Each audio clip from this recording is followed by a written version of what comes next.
Frustrated much? I know how you feel. It sucks.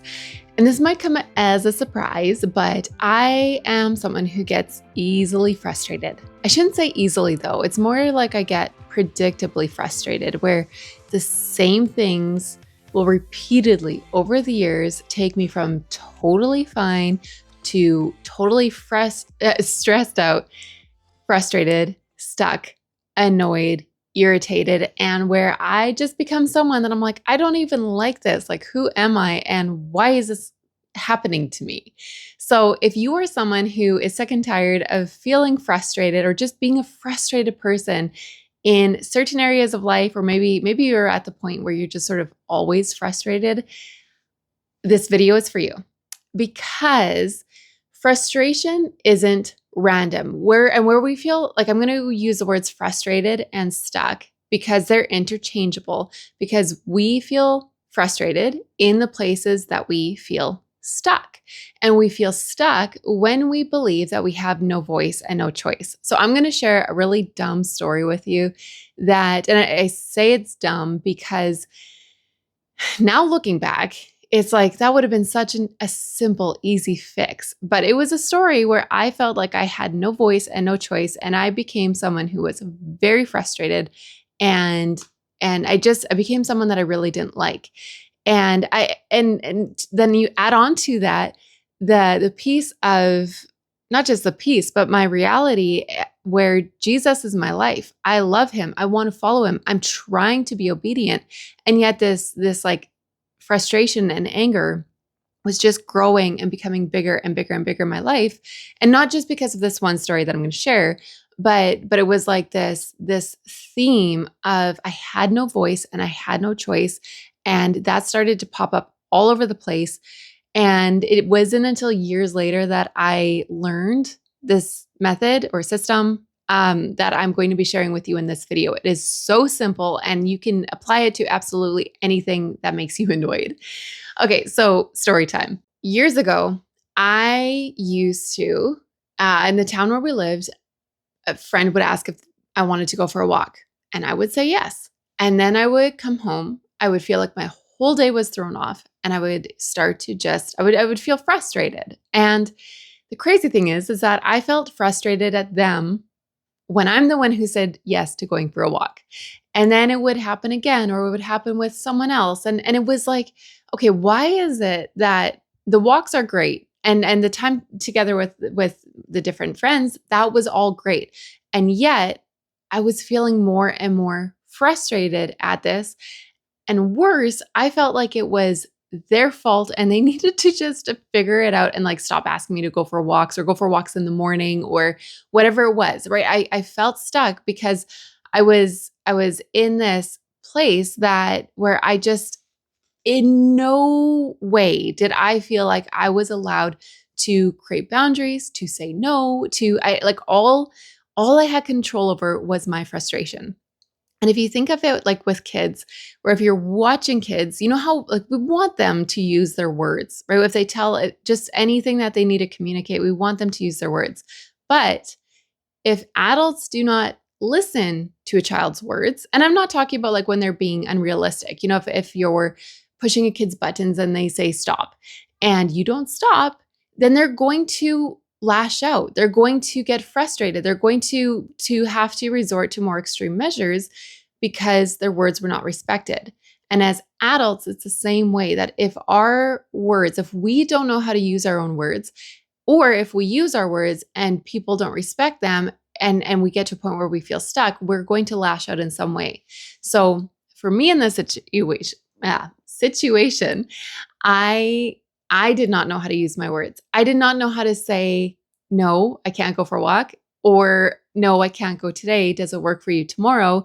I didn't know how to put up, it was just like this invitation came up, and the invitation itself is great, but I didn't know if I didn't have time, or if I was wanting to work on something else, I didn't know how to say, no, I can't do it. And it made me become someone who I resorted to being moody, to just sort of wanting to avoid people.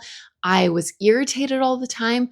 And it was, the situation was going for walks, but it was this common thread in many areas where anytime something would come up, I didn't know or feel like I could say no because it felt rude, or I didn't know how to handle boundaries at all. And so all I felt was annoyed at other people that they were asking what, like, totally kind things, right? Or that they would invite us to things.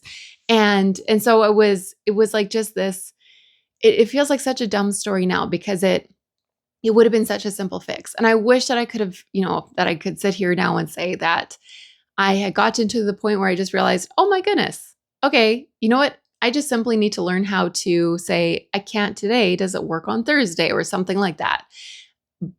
But sadly, I didn't. I just became a more frustrated, more irritated, more reclusive person. And I became someone I really didn't like. And I felt a lot of guilt before God because I didn't know I didn't know how to shake this. I didn't know how to stop feeling frustrated all the time. And so even if I would try to be happy or enjoyable or relaxed, I wasn't, because my time and my space felt like it could be invaded just simply by someone sending a text to invite us to something. So it wasn't until years later that I learned what was actually going on. And I have now developed a system because I would get predictably, like, easily frustrated, but because it was predictable. It was always the same things that would happen. And we get frustrated in any area of life. It does, like, it could be the most random thing that doesn't seem to even have anything to do with other people, but we get frustrated in any place that we have no voice and we have no choice. So it could be your own messy home that is messy because you left a mess, but you might feel stuck because you don't know how to, or maybe it's just like you grew up in a messy home and now it's just messy all the time and that's all that you've known. Quick pause. The heat just turned on. Hopefully it's not coming through the mic too much. Okay. But basically with messy house, it's all that you've known and it's all that you know to keep perpetuating. And so even though it's your habits and it's your choices, it still can become something that it feels like you have no control over, and this is just happening to you. So I want to give you a tool in order to start to have choices and to create a voice, or give yourself a voice again in the areas that frustrate you. So before I go through this, download the Start Where You're Stuck handout in the description below, and just so you can see it in front of you and walk through these steps. And you can apply this to anything where you are tripping over stuff in your home, and or it's relational issues, or it's some big goal that you feel stuck in, like you haven't been able to get it going. So we're going to start where we're stuck. Wherever we're frustrated, that is where we're starting. And so step one, what you're going to do, and I'll keep going back to the example of with this whole thing where I was frustrated at people, where I felt like they're not considering me, they're not thinking about my life, they're not, like, they're just I got to a point where I felt like everyone else was just greedy. All that they care about is themselves. And all they're doing is asking if I want to go for a walk. Like, it's so dumb. And yet that's the kind of stuff that we fall into and we don't really talk about, because, like, on one hand, it is a little bit embarrassing and a little bit shameful, but it's still what's going on in our hearts. And so okay, before I just talk about these 5 steps, sometimes what we end up doing, especially as Christians, is we're like, I know I'm not supposed to feel angry, or I know I'm not supposed to feel frustrated or resentful, or we feel these really strong emotions. Same with kids, but we still feel these strong emotions. And if we don't have the tools to work through them or learn to acknowledge them, then we end up becoming people that we don't really like, or we end up just shoving them down, saying, it's okay, it's okay, it's still okay, even though it's not. And so we fool other people. We might even fool ourselves, but God is not fooled. He sees what's in the heart. And it is so important to learn to bring that to him and actually deal with it. So there are many ways that you can do that, but this is one of my favorites. What? Yeah, go to sleep. Okay, so I had to take a quick pause to help my 4-year-old, but let's just dive right in. So grab that the Start Where You're Stuck guide in the description below. And what we're gonna do is step one, you're gonna name it. So name what is frustrating you. And you might you might end up having to write an essay on this, and don't shy away from that because there might be a whole lot that once you start saying what actually frustrates you and makes you feel stuck, makes you feel angry, it might start just pouring out of you. That's totally okay. What's not okay would be to go and talk to, if there is someone on the other side that is making you feel stuck, don't go talk to them. This is just the part where you grab a piece of paper, you talk about this to God, and you just allow yourself to be more honest than you maybe have ever been in your life.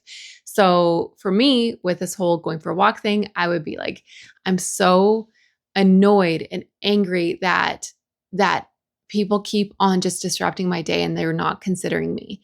And that whenever they want to go for a walk, we just go for a walk and I have to do it because I'm not supposed to say no.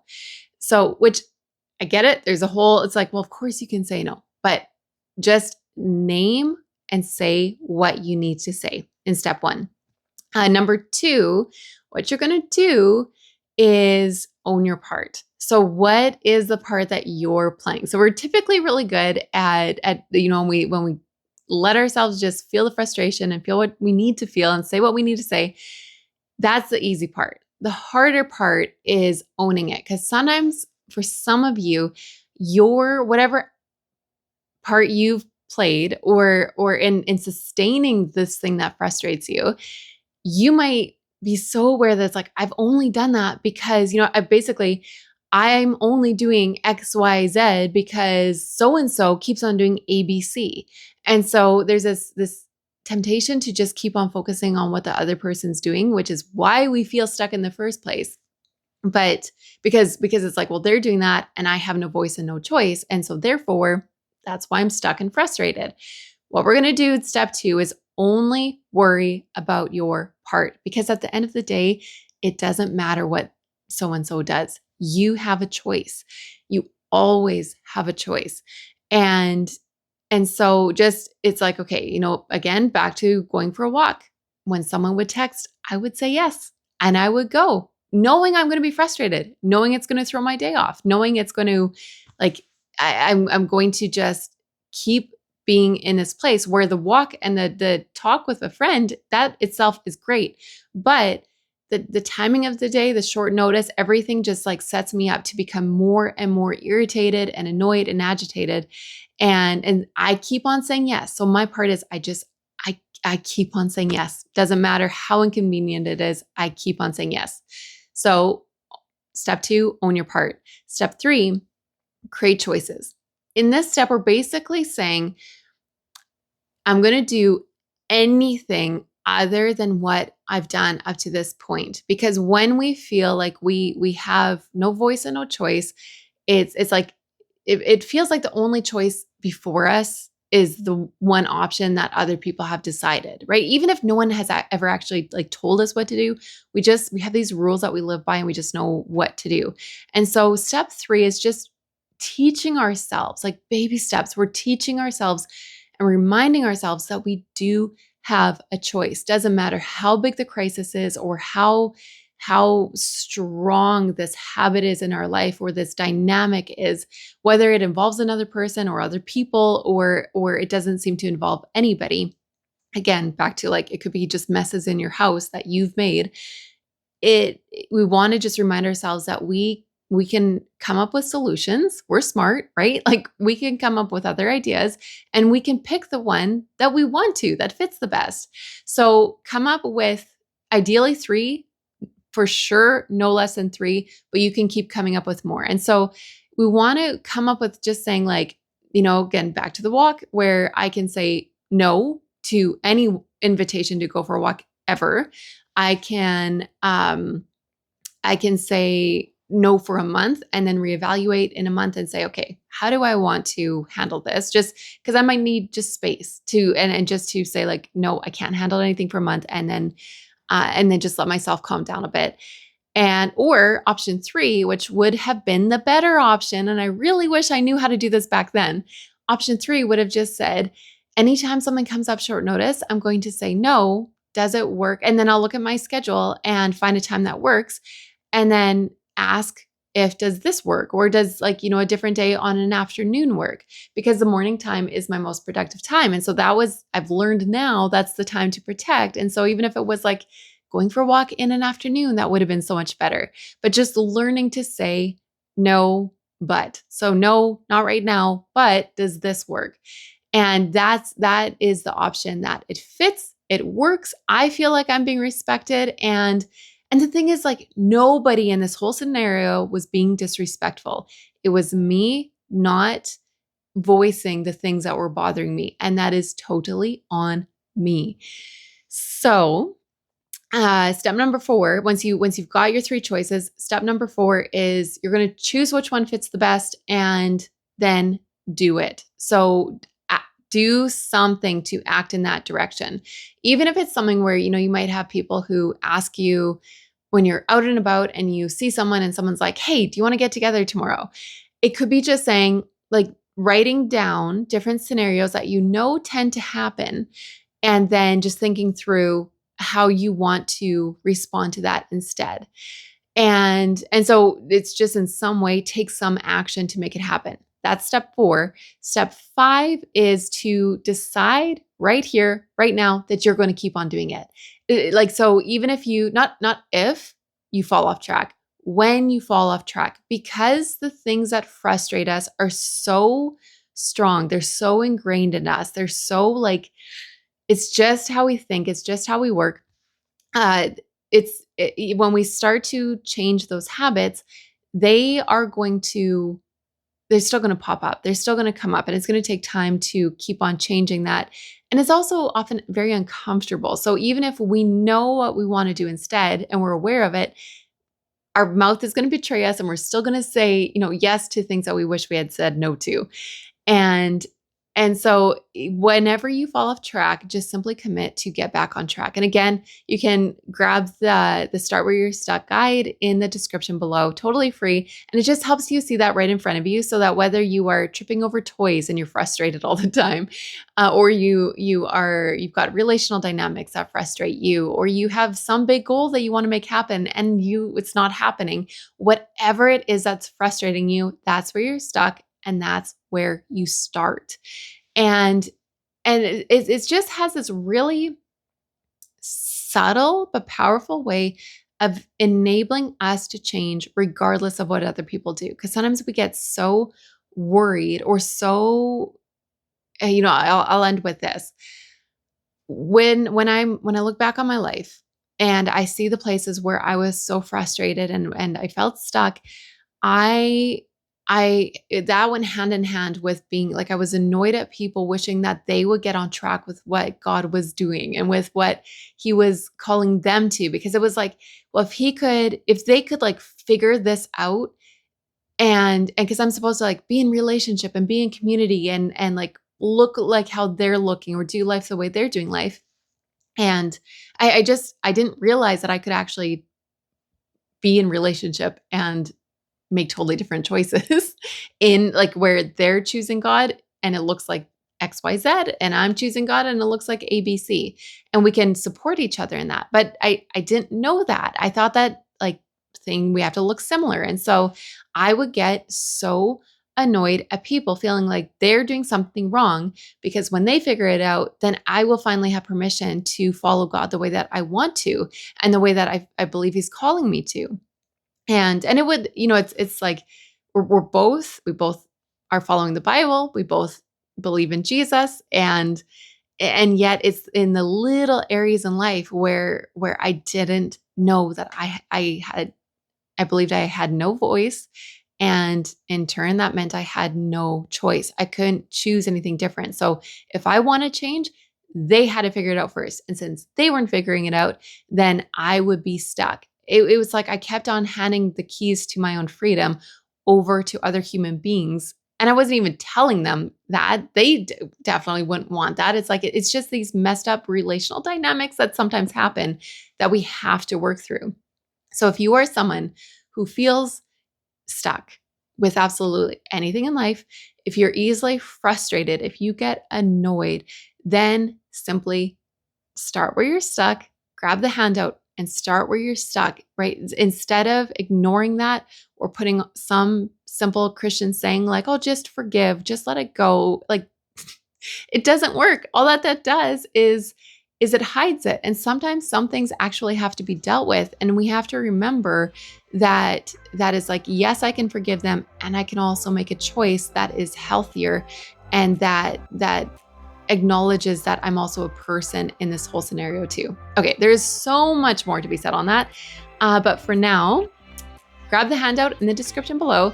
And lastly, remember to read your Bible, get lost in the story of God, and play your part. And I will talk to you soon.